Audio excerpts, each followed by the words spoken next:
ولا تموتن إلا وأنتم مسلمون يا أيها الذين آمنوا اتقوا الله وقولوا قولا سديدا يصلح لكم أعمالكم ويغفر لكم ذنوبكم ومن يطع الله ورسوله فقد فاز فوزا عظيما.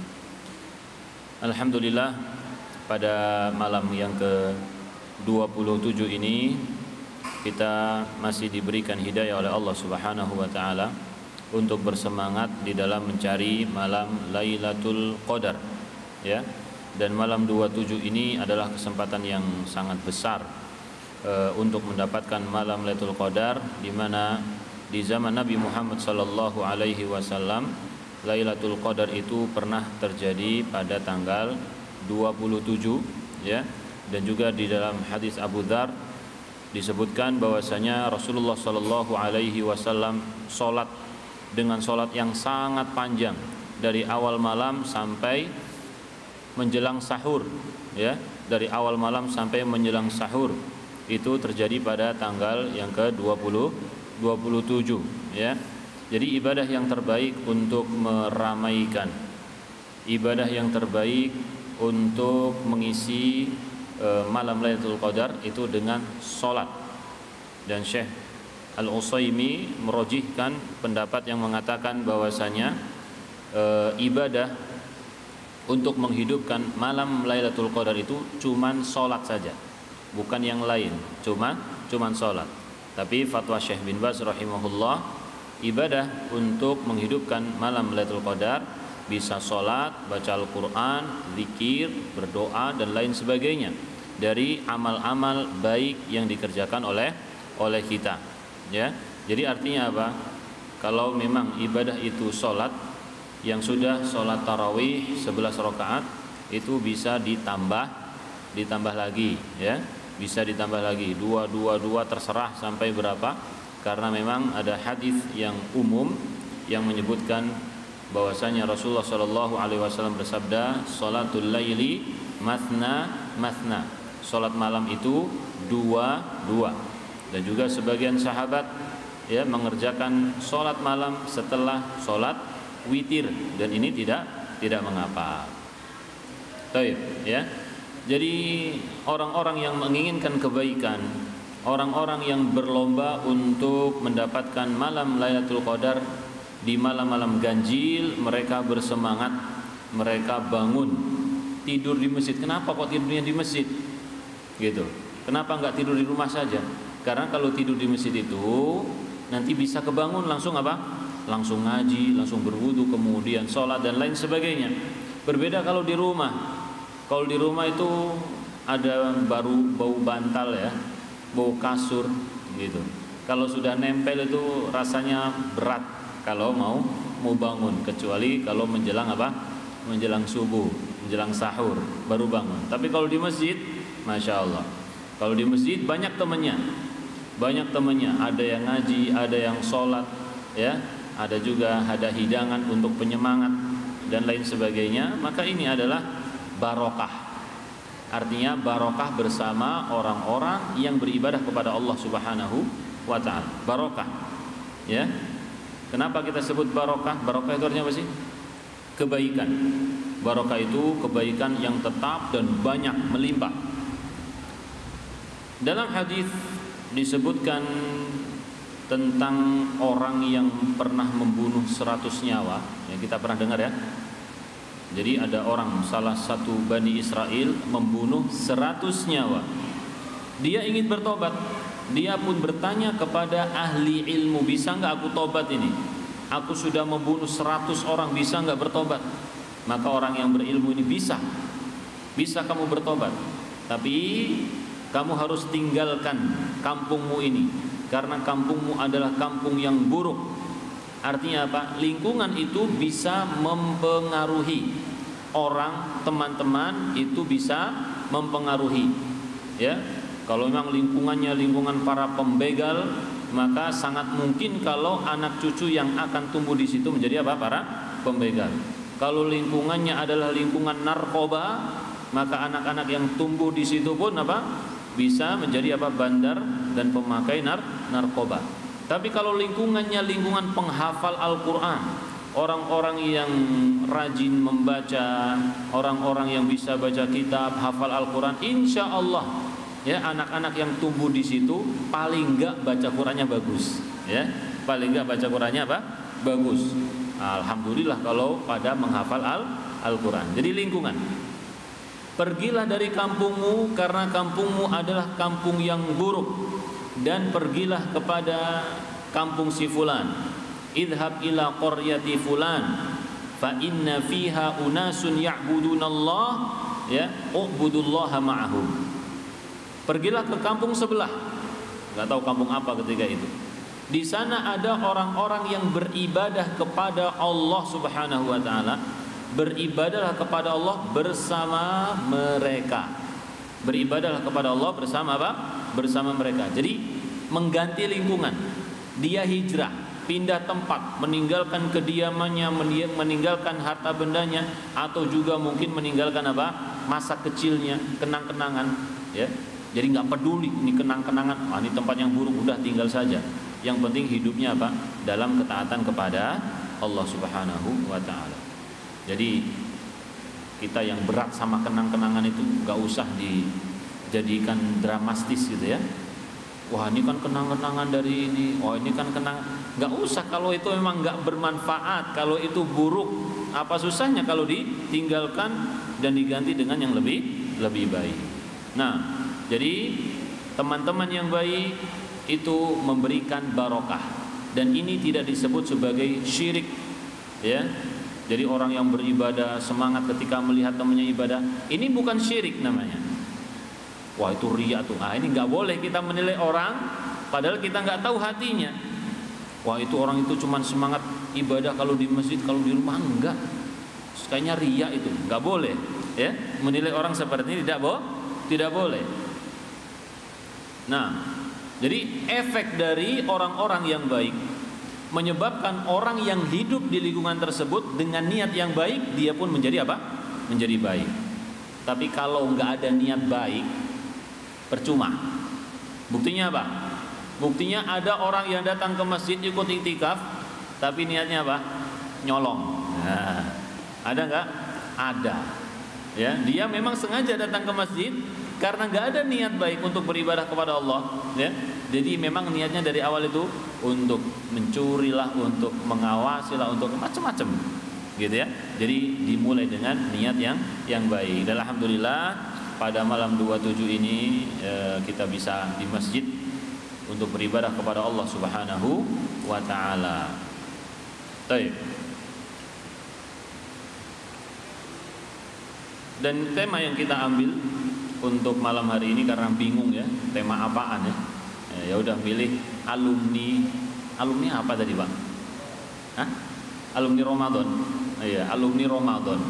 Alumni itu biasa buat sekolah-sekolah ya. Kalau kuliah kita selesai tamat pendidikan, maka kita disebut sebagai alumni. Dan sekarang ada alumni Ramadan. Jadi di bulan Ramadan ini apa sih sebenarnya? Ya. Jadi 1 bulan di bulan Ramadan, meskipun kita berada di rumah, meskipun kita masih bekerja di kantor dan kita masih melalui perjalanan, ya, tetapi pada hakikatnya kita itu sedang mengikuti suatu pelatihan yang besar, seperti kursus gitu ya, seperti sebuah apa? Sebuah kursus. Kok bisa seperti itu? Karena di bulan Ramadan ini memang benar-benar latihan, benar-benar apa? Benar-benar latihan. Kalau memang sudah pernah latihan, berarti pendalaman, ya, atau juga refresh apa istilahnya, pembaharuan, sesuatu yang sudah usang, ilmu-ilmu yang sudah kita lupakan, semangat yang kurang. Nah, sekarang di bulan Ramadan inilah waktunya, ya, di bulan Ramadan inilah waktunya. Maka di bulan Ramadan kita akan menjadi para alumni, orang-orang yang menyelesaikan sebuah pendidikan dari Allah Subhanahu wa taala selama 1 bulan penuh. Jadi kita harus ingat di pikiran kita, ibadah apa saja kebaikan-kebaikan apa saja yang kita lakukan di bulan Ramadan. Ya. Kebaikan-kebaikan apa saja, ibadah apa saja yang kita lakukan di bulan Ramadan. Ini kita harus ingat. Karena ini materi yang paling inti dari Allah Subhanahu wa taala, dari Rasulullah sallallahu alaihi wasallam. Apa materi yang paling inti di sini di bulan Ramadan? Puasa, itu nomor satu ya. Di bulan puasa nggak boleh nggak puasa kecuali kalau ada udzur, ya. Puasa. Kemudian selain puasa apa? Salat malam. Ya, salat malam. Kalau salat malam di bulan Ramadan biasanya diawalkan. Kenapa kok diawalkan? Karena orang-orang itu banyaknya salatnya panjang. Ya, dan juga untuk meringankan supaya orang lebih mudah salat malam. Ya. Jadi puasa, salat malam. Terus apa lagi yang biasa kita lakukan? Ngaji, ya, membaca Al-Qur'an. Yang mungkin yang dulu-dulu kurang baca Al-Quran di bulan Ramadan ini bacanya Masya Allah. Ada yang 1 juz sehari, ada yang 2 juz, ada yang 3 juz, ada yang 10 juz sehari, ya, beda-beda kita. Nah,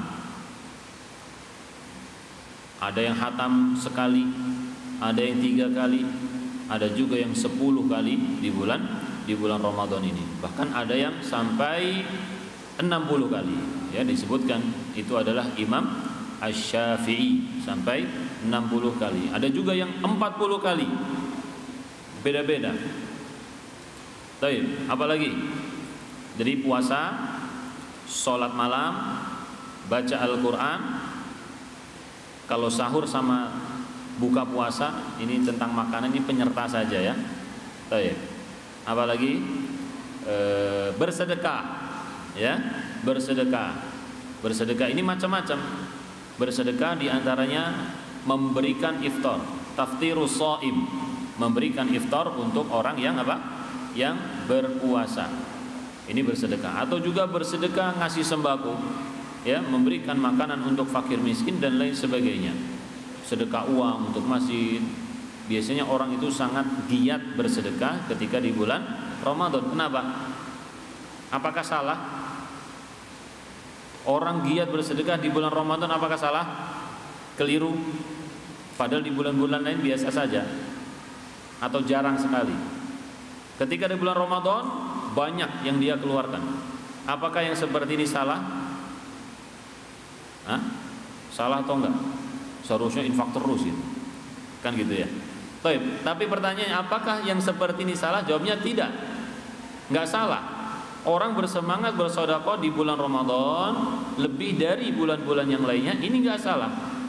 Ya, kenapa? Karena disebutkan tentang Nabi Shallallahu alaihi wasallam, beliau kalau datang bulan Ramadan, beliau banyak bersedekah. Ya, lebih cepat daripada rih al-mursalah, daripada angin yang berhembus, ya. Nah, ini sedekahnya Nabi Muhammadin sallallahu alaihi wasallam. Terus apa lagi? Ibadahnya udah cuman itu. Enggak, masih banyak. Masa cuman itu? Ya, puasa, salat malam, baca Al-Qur'an, bersedekah. Hah? Zakat. Zakat termasuk sedekah. Ya. Apa lagi? Hah? Diam. I'tikaf. Baik. I'tikaf. Ya. Nah, i'tikaf di 10 hari terakhir. Nah, i'tikaf, luzumul masajid. Memiliki ketergantungan dengan masjid ini adalah sunnah Nabi sallallahu alaihi wasallam, kebaikan yang besar. Ya, Nabi sallallahu alaihi wasallam memuji orang-orang yang hatinya terpaut dengan apa? Dengan masjid. Ya, tapi secara khusus di sini larang laki-laki ya. Orang laki-laki. Adapun perempuan luzumul masajid itu berkaitan dengan salatnya. Perempuan menjaga salatnya. Kenapa? Karena perempuan pada dasarnya salat itu sunnahnya di mana? Di rumah. Tapi kalau itikaf nggak boleh di rumah.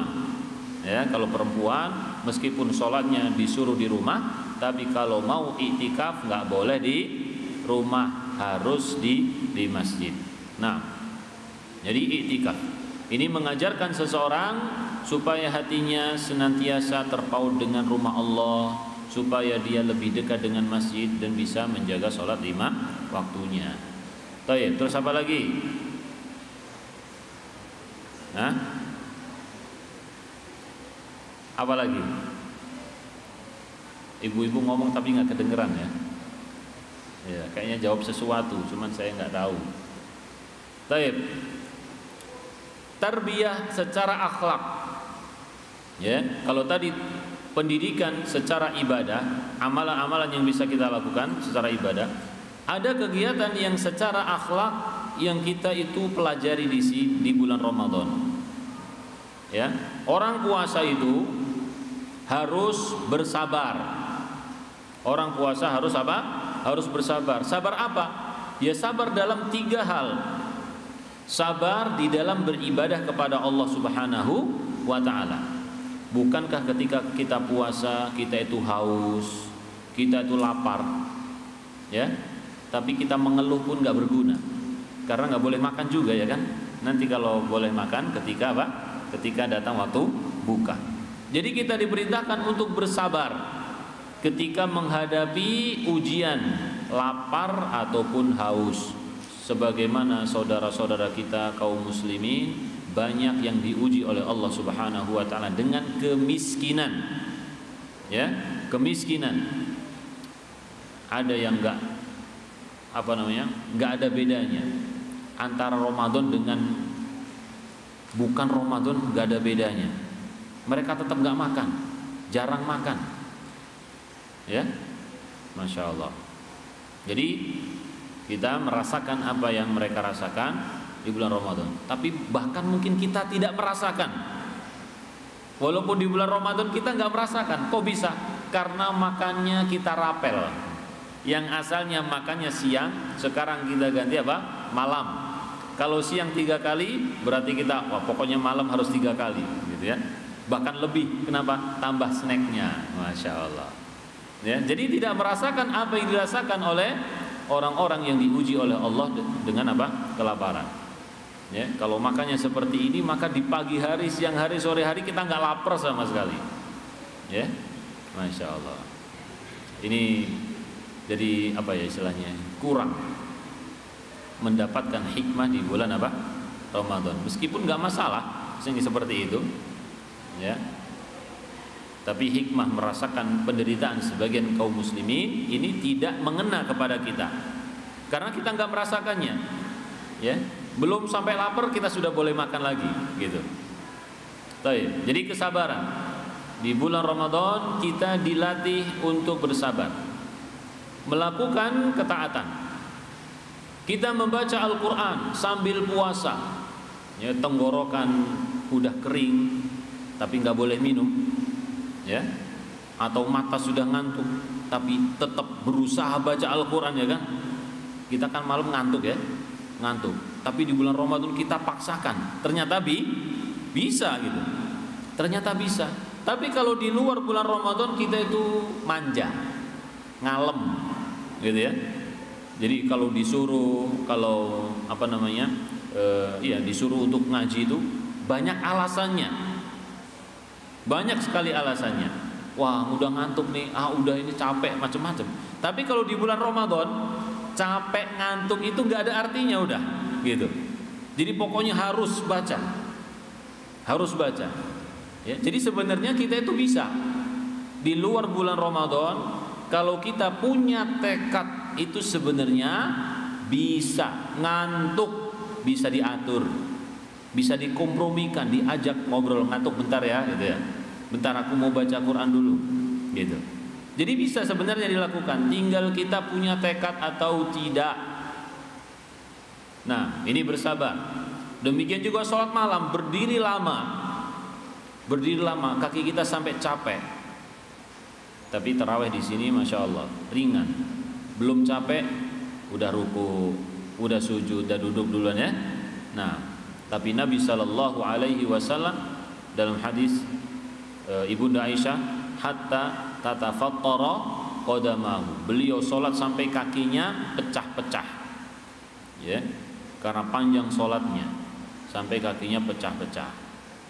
Dan tadi kita sebutkan, ya, latas al antulihinna wa husnihinna. Beliau berdiri nggak usah ditanya panjangnya dan baiknya salat beliau, nggak usah ditanya, karena memang ibadah beliau luar biasa. Ya, ini sabar di dalam beribadah kepada Allah Subhanahu wa taala. Ya, baca Al-Qur'an ataupun salat ataupun puasa, ini bersabar. Dan juga sabar di dalam menghadapi kemaksiatan. Sabar dalam menghadapi kemaksiatan.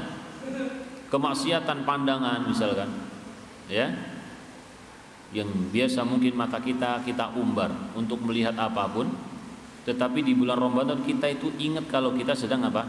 Berpuasa. Oh iya, aku sedang puasa. Jadi kita dilatih, ya. Nah, yang biasa nonton misalkan yang biasa nonton YouTube atau macam-macam. Nah, sekarang bulan Ramadan, YouTube-nya kalau nggak berkurang habis sama sekali, udah nggak ada YouTube-YouTubean, gitu ya. Ternyata bisa, gitu. Bahkan orang yang biasa ngerokok, nah ngerokok, yang katanya nggak bisa kalau nggak ngerokok, ya. Tapi ternyata ketika bulan Ramadan dia tidak merokok kecuali yang nggak puasa. Kalau nggak puasa nggak usah ditanya, nih bukan termasuk pembahasan kita. Tapi orang yang berpuasa yang katanya kecanduan rokok, itu ternyata bisa dia menahan 14 jam tidak merokok, gitu. Artinya kalau dia punya tekad karena Allah Subhanahu wa taala, niat ibadah untuk menghentikan rokoknya, bisa atau tidak? Bisa. Hanya saja dia nggak punya tekad, ya, nggak punya tekad. Udah, intinya itu nggak punya tekad. Kalau punya tekad, khalas, selesai itu rokoknya. Baik, bersabar menghadapi kemaksiatan dan juga bersabar dalam amarah, tidak mudah emosi, tidak bertengkar, teriak-teriak. Ya, karena Nabi sallallahu alaihi wasallam mengatakan idza kana yaumu shaumi ahadikum fala yarfuth wala yaskhab wala yajhal. Kalau kalian berpuasa maka janganlah melakukan rafath, perbuatan atau ucapan yang buruk, wala yaskhab, dan juga jangan teriak-teriak. Ya, orang kalau sedang ada masalah sama kagetan apa? Baik. Ya. Jadi biasanya kalau ada orang punya masalah entah di jalan entah di mana, maka dia nomor satu adalah meninggikan apa? Suaranya. Tapi ketika dia ingat petunjuk Nabi Shallallahu Alaihi Wasallam ketika dalam puasa, oh iya aku puasa nih, nggak boleh teriak-teriak, maka dia sabar, meredam. Jadi kita diajari oleh Allah Subhanahu Wa Taala dalam puasa ini apa? Mengontrol emosi, mengontrol diri kita ini. Jadi ada pesan akhlak di sana, ya, akhlak kita diperbaiki. Dan juga di dalam iktikaf, ya, ada yang iktikafnya 10 hari full nggak pulang-pulang. Para ulama menjelaskan salah satu yang dilakukan oleh orang yang beriktikaf itu adalah evaluasi diri. Sesuatu yang kurang dievaluasi untuk diperbaiki supaya selesai bulan Ramadan, ya, habis ikut latihan di bulan Ramadan, dia berubah, ada perubahan, akhlaknya menjadi baik, ibadahnya juga menjadi apa? Menjadi baik, rajin, gitu ya. Nah, ini pelatihan di bulan apa? Di bulan Ramadan. Ini tanpa kita sadari kita memiliki perubahan, ya, tanpa kita sadari kita memiliki perubahan. Buktinya apa? Banyak orang yang asalnya sholatnya di rumah sendirian, setelah bulan Ramadan dia itu rajin ke masjid, gitu. Banyak kejadian seperti ini. Meskipun ada juga habis itu rajin cuman bertahan beberapa hari, sebulan, ya, habis itu di rumah lagi. Tapi ada efeknya, gitu ya. Ada efeknya. Ya, di bulan Ramadan ini merubah seseorang yang asalnya dia itu nakal atau jahat, Dia berubah, aku di bulan Ramadan aku mau tobat kepada Allah Subhanahu wa taala. Ya, mempersiapkan diri bertobat kepada Allah Subhanahu wa taala. Jadi kita diajari di bulan Ramadan ini untuk memiliki kesabaran.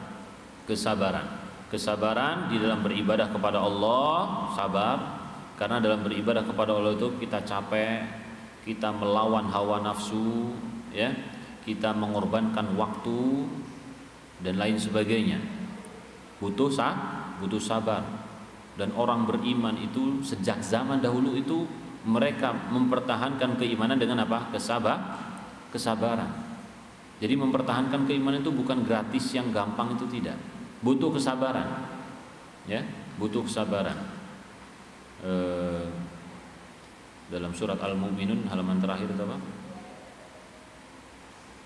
Bima sabaru annahum humul faizun. Sebelum kam labistum fil ardi adada sinin, apa depannya itu aja? Ana lupa.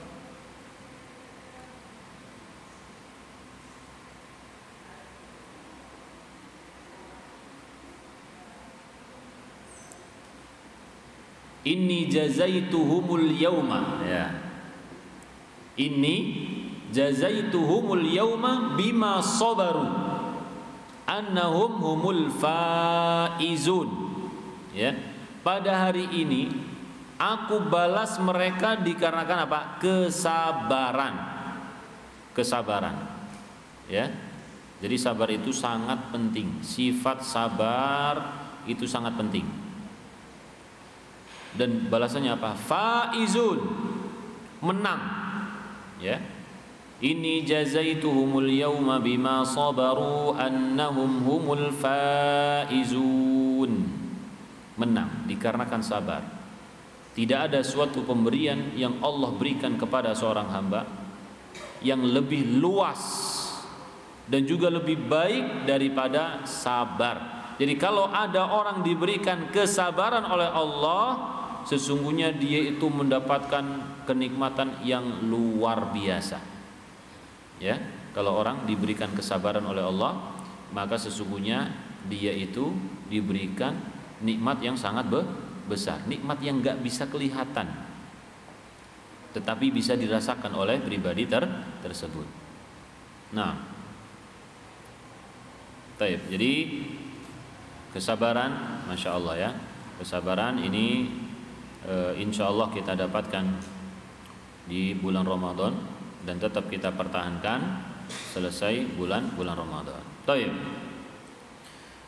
Jadi tadi kita sebutkan beberapa amalan ibadah dan juga amalan yang sifatnya akhlak, ya, di bulan Ramadan ini. Maka setelah kita mempelajari itu semua, setelah kita menjadi alumni, nanti tanggal 30 terakhir kita bulan Ramadan, ada tanggal 1 Syawal 1, 2, 3, 4, 5, 6, ya. Maka kita berusaha mempertahankan amalan-amalan tersebut. Ya, kalau memang tanggal 1 nggak boleh puasa, ya udah jangan puasa. Tapi masih boleh apa? Sholat malam masih boleh. Ngaji juga masih boleh. Ya. Apalagi masih boleh. Pokoknya ibadah apa saja yang nggak dilarang boleh. Kita lakukan. Ya, terkadang kita atau kebanyakan kita kalau sudah selesai Ramadan, selesai tarawihnya, selesai juga sholat malamnya, gitu. Udah, jadi sibuk untuk hari esok, gitu. Sibuk ngapain? Sibuk kalau ibu-ibu sibuk apa? Masak, nyiapin apa? Makanan untuk besok nih, siapin macam-macam. Kalau mudik, masya Allah lebih ribut lagi ya. Beres-beres rumah dulu, bersih-bersih, macam-macam. Kalau mudik itu, ya 10 hari terakhir itu mungkin buat beres-beres. Nyari inilah, nyari itulah, nyari oleh-oleh, bersihin rumah, nyiapin kendaraannya, ya ribet-ribet macam-macam, nyiapin anak-anak. Ini kalau apa? Ada mudik gitu. Makanya kalau bisa mudiknya itu jangan pas lebaran ya. Gitu ya, kalau bisa. Atau pas habis lebaran saja mudiknya. Jangan ketika di bulan Ramadan. Gitu. Baik. Jadi kita berusaha istiqomah setelah bulan Ramadan ini mengamalkan sesuatu yang bisa kita kerjakan. Salat malam misalkan, salat malam. Selama ini kita terbangun untuk sahur. Ya. Selama ini kita terbangun untuk apa? Sahur. Jadi sahur kita bangun sekitar 1 jam sebelum subuh. 1 jam itu sudah cukup untuk sholat 11 rakaat. Betul ya? Kita kan taraweh nggak sampai 1 jam. Ya, kita taraweh nggak sampai 1 jam. Kita sahur kurang lebih 1 jam atau bahkan 1,5 jam sebelum waktu subuh kita sudah dibangunin, gitu. Makan pelan-pelan, minum, kemudian ngemil, santai-santai dulu menunggu waktu subuh. Kalau sudah selesai bulan Ramadan, maka kita gunakan waktu sahur ini untuk sholat malam. Kalau memang masih berat, maka kita bisa sholat malam ya sudah di awal, nggak masalah. Ya, dalam hadis Abu Hurairah radhiyallahu anhu, wa an utir qabla an anam, ausani khalili bi thalathin, kekasihku berwasiat kepadaku dengan 3 hal. Salah satunya adalah wa an utir qabla an anam, aku sholat witir sebelum aku tidur. Jadi nggak masalah kalau kita menyegerakan sholat malam, ya 11 rakaat misalkan di awal waktu. Kalau kita takut tidak bangun di akhir-akhir. Nah, tapi kalau kita bisa, alhamdulillah di akhir lebih baik. Nah, lebih baik karena memang ada hadis khusus, yanzilu rabbuna kulla lailatin idza kana yabqa thuluthul laili ila sama'id dunya. Ya. Hal min mustaghfirin fa'aghfiru lahu. Apakah ada orang yang berdoa kepadaku, aku akan mengampuninya. Hal min sa'ilin fa'utihi. Mana orang yang minta, aku akan memberinya. Ini ketika sulusul lail, sepertiga malam. Allah Subhanahu wa taala memberikan kesempatan kepada kita untuk apa? Untuk beribadah kepada Allah, diberikan semangat, ya. Jadi waktu sahur kita rubah menjadi waktu apa? Waktu sholat. Waktu sahur kita rubah menjadi waktu sholat. Kemudian juga puasa. Setelah puasa Ramadan ada puasa sunnah. Puasa apa itu? Puasa yang paling pertama adalah Syawal. Ya. Puasa Syawal yang paling sederhana yang bisa kita pahami adalah mengajarkan kepada setiap orang yang punya hutang puasa Ramadan supaya dia segera membayarnya. Ya. Jadi jangan buru-buru mengerjakan puasa Syawal kalau puasa Ramadannya masih banyak. Kenapa demikian? Kenapa nggak Syawal dulu, Ustaz? Nanti kan takut telat. Alasannya, ibadah fardu itu lebih diutamakan. Ya, ibadah fardu itu lebih diutamakan. Ibadah fardu adalah hutang. Ibadah sunnah bukan hutang. Ya, jadi kalau kita punya hutang ibadah fardu, nah nanti diminta oleh Allah Subhanahu wa taala. Dan juga Nabi Shallallahu Alaihi Wasallam mengatakan, wala yazalu abdi yataqarrabu ilayya afan wa ma yataqarrabu ilayya abdi bi syai'in ahabba ilayya mimma aftaratuhu alaihi. Hambaku itu mendekatkan dirinya kepadaku dengan sesuatu yang paling aku cintai. Tidak ada yang lebih aku cintai daripada ibadah-ibadah yang fardu. Jadi ibadah yang paling dicintai oleh Allah, ibadah apa tadi? Fardu yang wajib. Wala yazalu 'abdi yataqarrabu ilayya bin nawafil hatta uhibbahu. Setelah fardu disebutkan, baru dijelaskan tentang nawafil, ibadah sunnah. Ya. Hambaku senantiasa mendekatkan dirinya kepadaku dengan ibadah-ibadah sunnah sampai aku mencintainya. Gitu. Jadi ibadah-ibadah sunnah itu tujuannya, salah satu hikmahnya adalah untuk menjaga ibadah yang fardu. Ya, maka ketika kita mengingat ada puasa sunnah yang namanya Syawal, 6 hari di bulan Syawal, maka segerakan untuk mengqadha ibadah yang fardu. Jangan sampai sempat puasa Syawal tapi fardunya sampai bulan Sya'ban, ya. Nah, gitu. Karena ibadah fardu ini yang paling utama. Baik ya. Demikian juga tadi baca Al-Qur'an. Salat sudah kita lihat. Kemudian puasa kita lihat, ada puasa sunnah di sana. Jadi nggak ada orang puasa itu mati, nggak ada ya. Insya Allah kita semua sehat-sehat, alhamdulillah di bulan puasa ini, ya. Jadi nggak masalah kalau kita di luar bulan puasa pun kita merutinkan untuk berpuasa. Membaca Al-Quran juga tadi sama. Sebagaimana di bulan Ramadan kita kuat dalam kondisi capek karena bekerja, karena macam-macam, tapi kita sempat untuk membaca Al-Quran. Buktinya sempat gitu loh ya. Maka di luar bulan Ramadan kita harus punya tekad juga. Sempatkan, ya, sempatkan seperti di bulan Ramadan. Bisa insya Allah kita rutin membaca Al-Quran. Jadi para sahabat radhiyallahu anhum, mereka biasa membagi Al-Quran itu beberapa hari.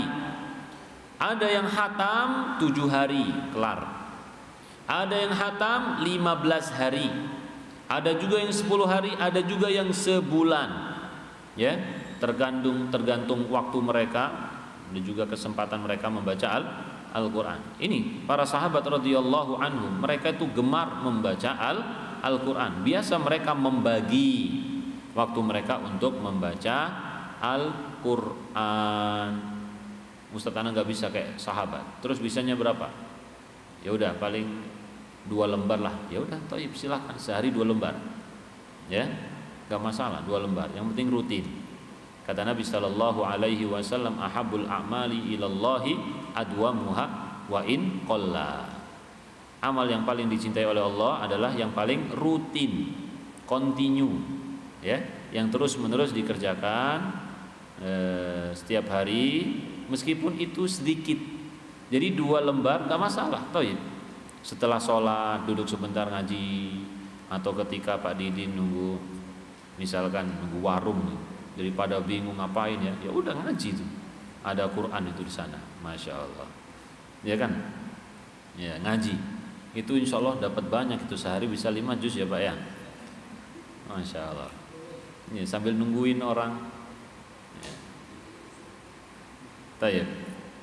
Atau kita yang ya, punya kegiatan apalah, atau bahkan yang tidak punya kegiatan, misalkan para sahabat radhiyallahu anhum ahlus suffah, ya, kita kenal ahlus suffah ya, orang yang nggak punya rumah, tuna wisma Pak ya namanya ya, tuna wisma. Itu mereka di luar masjid ketika pagi hari. Maka Nabi Shallallahu Alaihi Wasallam ketika bertemu dengan mereka, Nabi menawarkan dengan suatu penawaran yang sangat besar. Siapa di antara kalian yang mau pergi ke Badha atau Aqiq untuk mengambil 2 ekor unta yang besar di sana, tanpa melakukan kejahatan, tanpa memutuskan silaturahim? Jadi ambil saja, silahkan, ya. Kan kadang-kadang orang tuh dapat harta tanpa susah payah dengan cara apa? Mencuri punya orang, atau rebutan harta warisan dengan apa? Saudaranya, gitu. Ini silahkan sekarang ambil 2 ekor unta besar tanpa melakukan kejahatan, tanpa memutuskan silaturahim. Ya, maka para sahabat mengatakan, aku wahai Rasulullah, aku wahai Rasulullah. Mau nggak? Mau. 1 ekor itu, ya, anggap saja 20 ya, 20 juta, ya, lebih. 20 juta kali 2 berarti berapa? 40. Setiap pagi dia mengambil, ya, 40 juta. Mau nggak? Kalau uang nih, mau, semuanya mau, nggak ada yang nolak. Maka Nabi Shallallahu Alaihi Wasallam mengatakan, tapi kenapa nggak ada di antara kalian yang masuk ke masjid, kemudian dia mempelajari atau membaca Al-Quran, sesungguhnya 2 ayat yang dia baca itu lebih baik daripada 2 ekor unta yang tadi disebutkan, ya, naqataini qaumawaini, ya, 2 ekor unta yang gemuk, yang besar. Tentu ini harganya mahal ya kan itu. Jadi 2 ayat lebih baik daripada 2 ekor unta. 3 ayat lebih baik daripada 3 ekor unta, dan seterusnya berlipat-lipat. Jadi sebenarnya seorang muslim itu diajari nggak ada nganggur, itu nggak ada. Senantiasa ada kegiatan. Kalaupun penghasilan, nah ini beda lagi nih. Ada kegiatan yang tidak berpenghasilan, ada kegiatan yang ada penghasilannya, gitu. Ya, tetapi setidaknya di sini disebutkan apa? Kita memiliki kegiatan kalau memang ya bukan untuk keperluan dunia, maka untuk keperluan akhirat. Ini luar biasanya petunjuk Rasulullah Shallallahu Alaihi Wasallam kepada kita semua. Jadi kita harus ingat apa? Ingat kegiatan yang kita lakukan di bulan Ramadan. Dan juga kita ingat bagaimana kondisi kita ketika di bulan Ramadan. Kok bisa kita itu semangat? Caranya gimana? Kita ingat. Oh iya, cara itu seperti ini. Ya sudah, trik itu kita lakukan setelah bulan Ramadan. Ya, kalau kita sekolah itu SMA misalkan, untuk masuk perguruan tinggi biasanya sudah diajarkan ya. Maka trik-trik untuk masuk ke perguruan tinggi dipakai atau enggak? Dipakai, gitu. Dipakai supaya dia bisa naik ke jenjang yang lebih tinggi. Dan sekarang kita menginginkan jenjang yang lebih tinggi setiap tahun, lebih tinggi di hadapan Allah Subhanahu wa taala. Maka teori yang ada di bulan Ramadan kita coba ingat, kita pakai. Ya. Bismillah, insyaallah kita bisa. Insyaallah kita bisa. Baik. Mungkin ini yang sedikit kita bisa sampaikan. Sebenarnya kepanjangan ya, tapi nggak apa-apa. Semoga bermanfaat, khususnya secara bermanfaat untuk saya pribadi. Ya, nah, di sini saya menyampaikan seperti ini bukan menganggap saya yang paling baik, saya yang paling bersemangat ibadah, saya yang paling banyak ibadahnya, tidak. Ya, Anda melihat antum, masya Allah, sebagian antum itu ibadahnya luar biasa. Sholatnya, baca Al-Qur'annya, ya, luar biasa, ya, sodakohnya dan lain sebagainya. Dan di sini saya berusaha mengambil manfaat dari apa yang ana sampaikan untuk diri pribadi, dan kalau memang bermanfaat maka silahkan diambil. Alladzina yastami'una al-qawla fayattabi'una ahsanah ulaika alladzina hadahumullah. Orang-orang yang mendengarkan suatu ucapan dan dia bisa mengambil manfaat yang paling baik dari ucapan tersebut, ya, sebenarnya itu ucapan biasa, tapi menurut dia ini ucapan luar biasa, gitu ya. Aku harus bersemangat, gitu. Kadang ada orang seperti itu. Ulaikal ladzina hadahumullah. Mereka ini adalah orang yang diberi petunjuk oleh Allah Subhanahu wa taala. Contohnya Imam Syafi'i. Imam Syafi'i cuma ditegur, kamu habisin waktu buat belajar syair. Kenapa kamu nggak belajar fikih saja? Cuman ngomong begitu, ya, langsung terbangun, ya, mengikuti petunjuk orang yang ngomong itu. Beliau belajar fikih, belajar macam-macam, akhirnya menjadi ulama. Ada juga seorang anak, cuman dibilangin, kenapa kamu nggak ngafal Quran? Dia pun mikir, ucapan yang sedikit itu jadi pikiran. Akhirnya mendapat petunjuk dari Allah Subhanahu wa taala. Ya, maka semoga dari ucapan-ucapan yang saya sampaikan ini bisa bermanfaat sebagai jalan untuk mendapatkan petunjuk Allah Subhanahu wa taala. Ada pertanyaan? Gak ada ya? Masya Allah. Ya Pak. Ana pikir kita lanjutkan tidur lagi nih atau sholat, silahkan.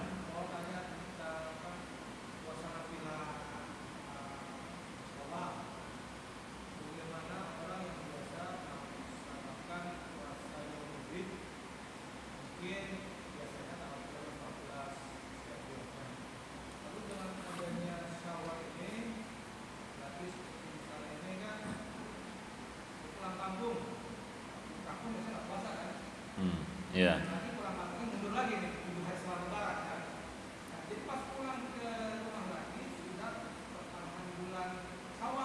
Iya. Nah pertanyaannya, kami mengetahui sesungguhnya ya awal-awal di puasa yang lebih, jadi 6+3 9 hari. Tetapi ada kerancuan di rapel gitu ya. sehingga bisa dirapel karena kan kalau puasanya jatuhnya tanggal misalkan 10 buat nunggu Senin sampai Seninnya dapat puasa Senin Kamis. Iya. 10 11 sampai tanggal 16 berarti termasuk di tengah itu ada puasa Yaumul Bid gitu. Iya, iya. Sehingga dia cukup puasa 6 hari udah dapat puasa Yaumul Bid, puasa Senin Kamis. Puasa Senin Kamis sama Syawal juga ya. Taib. Ya.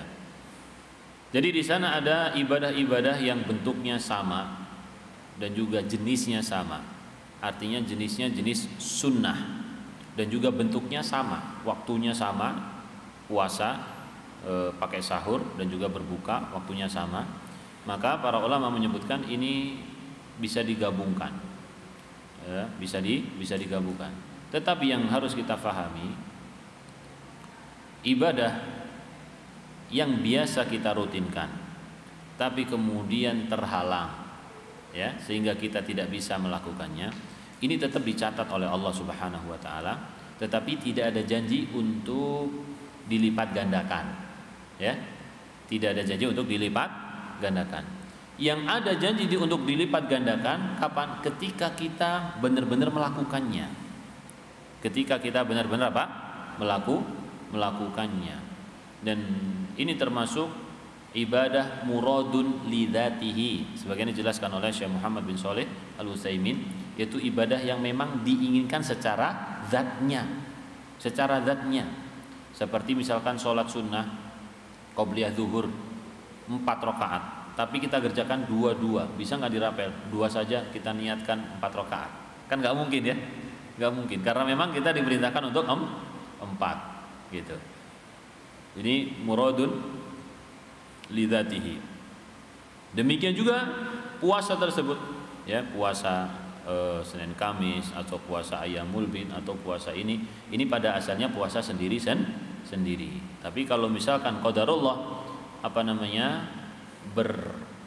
bertepatan dengan hari lain, ya, meskipun kita meniatkan untuk yang lainnya, maka yang berlaku satu. Adapun yang lain itu ngikut pahalanya. Tapi yang dilipat gandakan ini salah satu ibadahnya. Tapi tetap ini adalah sebuah kebaikan. Nah, jadi kalau kita memang bisa untuk melakukan puasa sendiri-sendiri, ini puasa Syawal, puasa hari Senin Kemis atau puasa Yaumul Bid sendiri-sendiri, maka kita lakukan dengan sendiri, tidak digabung, ya. Karena kalau kita nggak biasa puasa, misalkan ya, nggak biasa puasa Senin Kamis, tapi kemudian ketika Ayyamul Bid ada hari Seninnya, ada hari Kamisnya, kemudian kita niatkan sekalian hari Kamis atau hari Senin, ini buat apa? Kita nggak biasa sholat puasa itu, ya. Kita tidak terbiasa untuk puasa Senin Kamis, ya. Jadi cukup Ayyamul Bid saja. Nah, wallahu alam bissawab, ya. Ini pembahasan tentang niat ini dulu di zaman Nabi Shallallahu Alaihi Wasallam memang tidak dibahas, tapi dibahas oleh para ulama di dalam pembahasan al-qawaid al-fiqhiyah, ya. Jadi kaidah-kaidah fikih terutama tentang niat, ya. Ini bab yang nomor 1, al-umuru bimaqasidiha, ya, perkara itu sesuai dengan tujuannya, ya Pak. Jadi tadi gitu Pak, ya. Jadi pada asalnya kalau kita bisa mengerjakannya masing-masing, maka kita kerjakan masing-masing, ya, karena setiap amalan itu dilipat gandakan oleh Allah Subhanahu wa taala. Tapi kalau kita tidak mengerjakannya, sedangkan itu rutin kita kerjakan, kita tidak mengerjakan karena kita uzur, bukan karena malas, ya. Karena kita uzur, maka kita tetap dapat pahala, ya, tetap dapat pahala. Tapi tidak ada janji untuk dilipat gandakan. Insyaallah bisa difahami ini. Satu lagi Pak, ya. Hubungan dengan niat tadi, kalau kita datang ke masjid, kan udah mau komat itu di jam itu, ya. Kita sholat niatnya sholat bermajid sama sholat fajar. Itu lagi ada sholat subuh, sebelum sholat subuh ada tahiyatul masjid, ada sholat sukra wudu katanya, ada sholat sunnah qobliyah, ya, atau sholat sunnah fajar rakaatani khafifatani, 2 rakaat yang ringan. Ini kembali seperti yang kita sampaikan, ghairu muradin lidzatihi muradun lidzatihi. Ibadah yang memang diinginkan secara zatnya, ibadah yang tidak diinginkan secara zatnya. Ya. Jadi salat tadi, salat apa namanya? Tahiyatul masjid. Ini salat yang bisa diisi oleh salat lain. Gitu.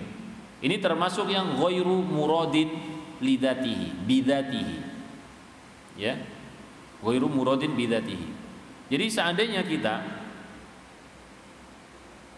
datang dari rumah, datang ke masjid, kemudian kita sholat 2 rakaat fajar, itu sudah memenuhi hadis yang memerintahkan kita untuk tidak duduk sebelum sholat 2 rakaat.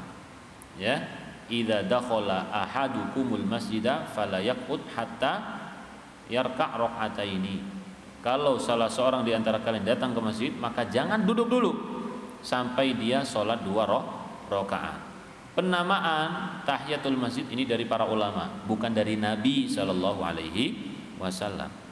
Jadi pada asalnya kita sholat 2 rakaat. Sholat apa ini? Apa saja, ya, apa saja. Entah sholat qobliyah, entah sholat, ya pokoknya yang penting sholat 2 rakaat. Maka sholat 2 rakaat ini disebut kemudian apa? Tahiyatul masjid. Jadi kalau memang kita dari rumah belum sholat fajar, ya, kemudian datang ke masjid sholat fajar, itu sudah memenuhi perintah Nabi Shallallahu Alaihi Wasallam yang tadi. Nah, Jadi kalau sampai yang kedua nih kita poinnya. ya, Tadi sering baca Al-Quran kan ada apa untuk ayat jadah. sajadah. Iya. Itu soalnya yang dicontohkan Rasul. Sujud sajadah. Sujud sajadah itu sekali saja, ya. Sujud sajadah itu cuman sekali saja. Di sini memang tata caranya diperselisihkan oleh para ulama, apakah pakai takbir, pakai salam, tapi yang rojing tidak ada. Jadi langsung saja ketika kita habis baca, langsung saja sujud 1 kali, berdoa kepada Allah, ya. Berdoa seperti kita sholat, atau sajada wajhihil ladzi khalaqahu wa sawwarahu dan seterusnya. Atau satu lagi itu doa saya lupa. Doa ketika sujud sajdah, ya. Habis itu nggak usah salam, udah langsung bangkit, langsung lanjut apa? Karena sujud sajdah bukan sholat, ya, bukan sholat. Jadi cuma sujud saja. Taib. Kalau dalam sholat, ya kita mengikuti imam, ya. Imam diperintahkan untuk bertakbir. Kenapa imam bertakbir? Karena dia melakukan suatu gerakan yang berbeda, berpindah dari posisinya. Maka setiap gerakan itu pakai takbir, karena takbir ini salah satu fungsinya adalah untuk komando, ya, komando. Jadi bertakbir. Jadi imam bukan pengen sujud saja tiba-tiba tersungkur, tidak, ya, tersungkur habis itu bangun, habis itu baca lagi tanpa ada takbir, tidak. Tapi harus takbir dulu, Allahu Akbar, baca lagi, lanjut, ya. Ini sujud sajdah. Kurang lebih ada 15 atau 14 atau 11. Ini para ulama berbeda pendapat dalam posisi-posisi sajdah. Cukup ya, insyaallah.